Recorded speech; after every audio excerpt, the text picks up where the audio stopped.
नमस्कार दोस्तों, अंगिरा ज्योतिष पीठ से मैं आचार्य मुनीश कृष्ण एक बार आपके सामने फिर एक नया वीडियो लेकर आया हूँ।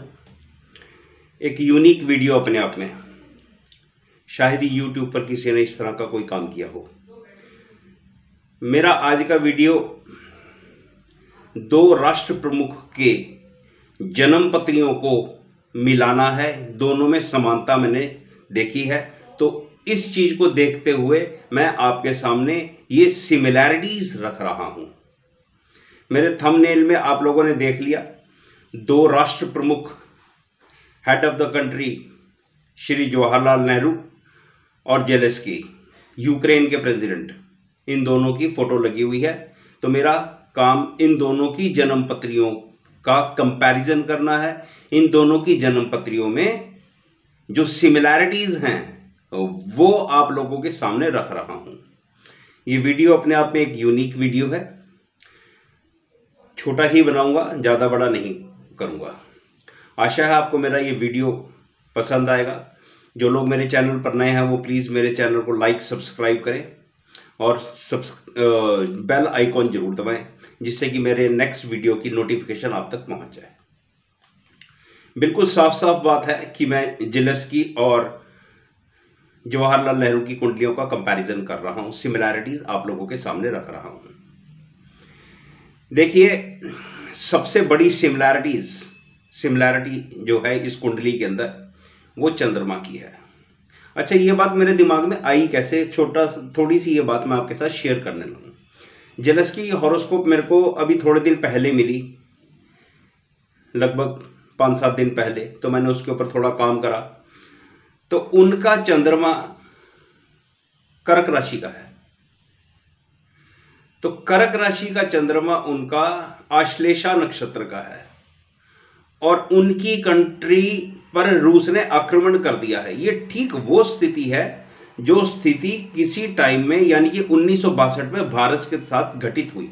हमारे देश के प्रधानमंत्री थे जवाहरलाल नेहरू और चाइना ने हमारे पर आक्रमण कर दिया था। ये पूरा देश जानता है, पूरा विश्व भी इस बात को जानता है। और उस वक्त भी सभी जानते थे कि भारत इस लड़ाई में हारेगा, और आज भी हम जानते हैं कि रूस बहुत स्ट्रांग है। सब जानते हैं रूस स्ट्रांग है, लेकिन फिर भी ये लड़ाई चल रही है। चलिए, हम एस्ट्रोलॉजिकली चीज़ों को एनालाइज कर रहे हैं। तो जिस वक्त मैं जेलेंस्की के हॉरोस्कोप को देख रहा था तो मेरे दिमाग में एकदम बात स्ट्राइक करी कि ठीक ऐसा ही चंद्रमा हमारे देश के एक प्रधानमंत्री श्री जवाहरलाल नेहरू का भी है। तो उसी वक्त फिर मैंने वो कुंडली को खोला और थोड़ी इन्फॉर्मेशन नेट से इकट्ठी करी। तो ये चीज़ें मैं आपके सामने रख रहा हूँ। पहली सिमिलैरिटी, सबसे पहली सिमिलैरिटी ये है कि चंद्रमा, जेलेंस्की का चंद्रमा कर्क राशि का है और वो 24 डिग्री और 10 मिनट का है। वहीं पर पंडित जवाहरलाल नेहरू का चंद्रमा कर्क राशि में है, 17 डिग्री और 56 मिनट का है। दोनों के दोनों चंद्रमा आश्लेषा नक्षत्र के अंदर है। तो मुंडेन एस्ट्रोलॉजी के हिसाब से मैं आपसे बात कर रहा हूं। आप यहां पर देखेंगे तो जो आश्लेषा नक्षत्र है वो सर्प नक्षत्र है। ये ठीक नक्षत्र नहीं माना जाता, ये सभी जानते हैं, आप लोग भी जानते होंगे। जिनको नहीं पता उन्हें मैं बता रहा हूं। काफ़ी इन्फॉर्मेशन आपको बुक से भी मिल जाएंगी अगर आप पढ़ना चाहेंगे तो। अब ये एक बहुत ज़बरदस्त, बहुत ही अच्छी सिमिलैरिटी है। इस युद्ध में अगली क्या चीज सिमिलर है?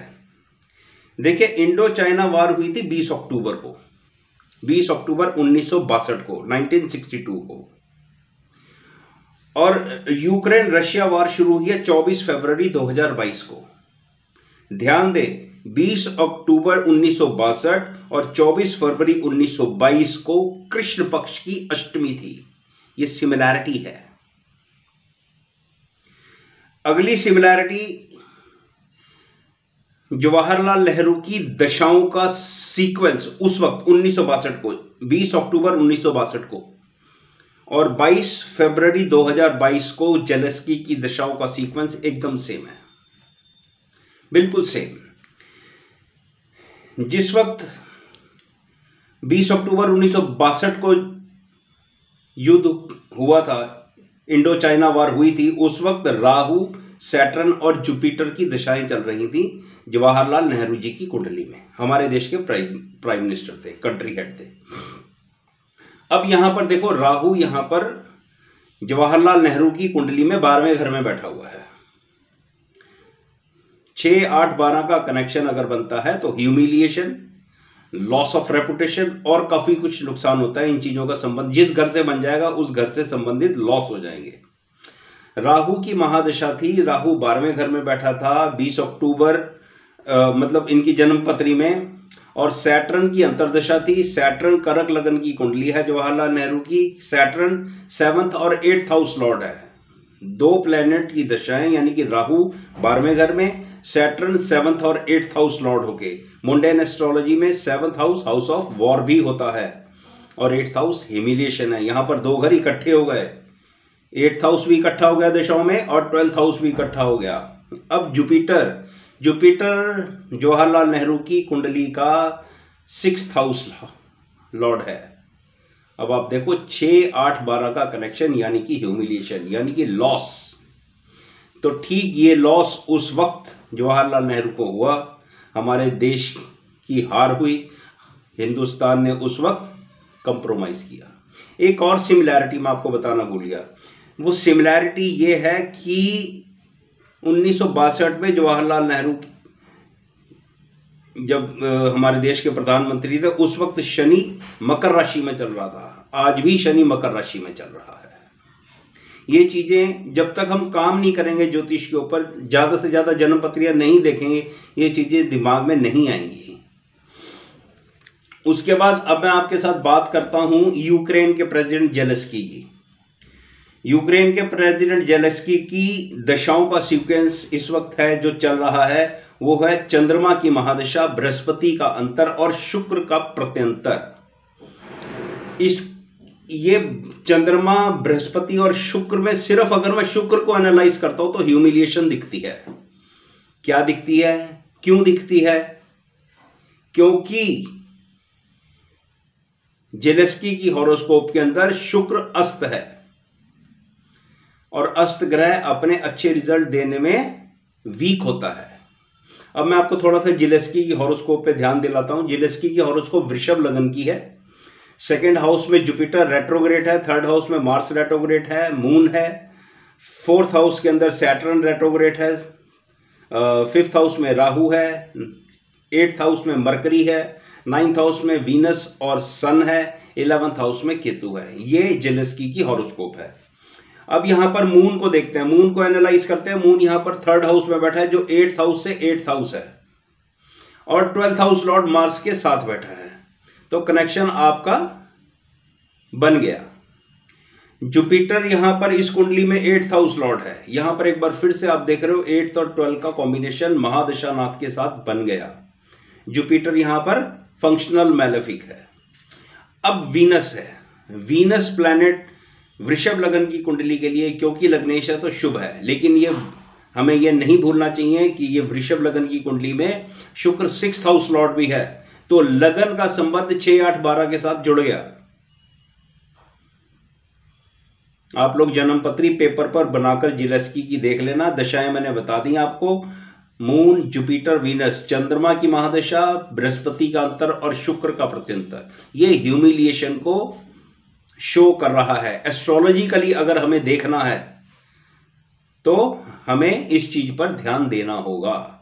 तो यहां पर बिल्कुल साफ साफ स्थिति दिख रही है कि यूक्रेन की बहुत हद तक पॉसिबल है कि हार ही होगी। यूक्रेन को घुटने टेकने पड़ेंगे, कॉम्प्रोमाइज करना पड़ेगा। एक कंपैरिजन और मैं आपको बताता हूं। जवाहरलाल नेहरू की कुंडली के अंदर चंद्रमा आत्मकारक है और जेलेंस्की की कुंडली में भी चंद्रमा आत्मकारक है, यानी कि ये प्लैनेट कुंडली के अंदर हाईएस्ट डिग्री पर है। तो आप देखिए कि कितनी सारी सिमिलैरिटीज मिल गई। अब आप में से कुछ लोग जिन्होंने मेरी वीडियो को ध्यान से देखा होगा और ज्योतिष थोड़ी सीख रहे होंगे, वो लोग ये कह सकते हैं कि कृष्ण पक्ष की अष्टमी, आप आचार्य जी ये तो कह रहे हो कि जेलेंस्की के लिए खराब है, तो कृष्ण पक्ष की अष्टमी पुतिन के लिए भी तो खराब हो सकती है। हाँ हाँ, बिल्कुल ठीक बात है, क्वेश्चन बनता ही आप लोगों का। लेकिन मेरे भाई, पुतिन की दशाओं का सीक्वेंस बहुत अच्छा है। उसकी बुध की महादशा में बुध का अंतर चल रहा है और चंद्रमा का प्रत्यंतर चल रहा है, और चंद्रमा पुतिन की कुंडली में 7th हाउस में उच्च राशि का रोहिणी नक्षत्र में है। तो वो कैसे हार सकता है? वो आदमी तो दिन प्रतिदिन वायलेंट और होता चला जाएगा। इस कुंडली के अंदर अब आप अगर देखो, पुतिन की कुंडली में वृश्चिक लगन की है, तो भाई साहब 3rd हाउस के अंदर उच्च का मंगल आजकल ट्रांजिट कर रहा है। तो पुतिन तो अग्रेसिव पे अग्रेसिव होता चला जाएगा। मंगल की तो यही स्थिति है, इतनी आसानी से मंगल हार कहाँ मानने वाला है। तो ये मेरा एक छोटा सा वीडियो, आशा है आप लोगों को मेरा ये वीडियो एक अलग तरीके का वीडियो बनाया हुआ पसंद आएगा।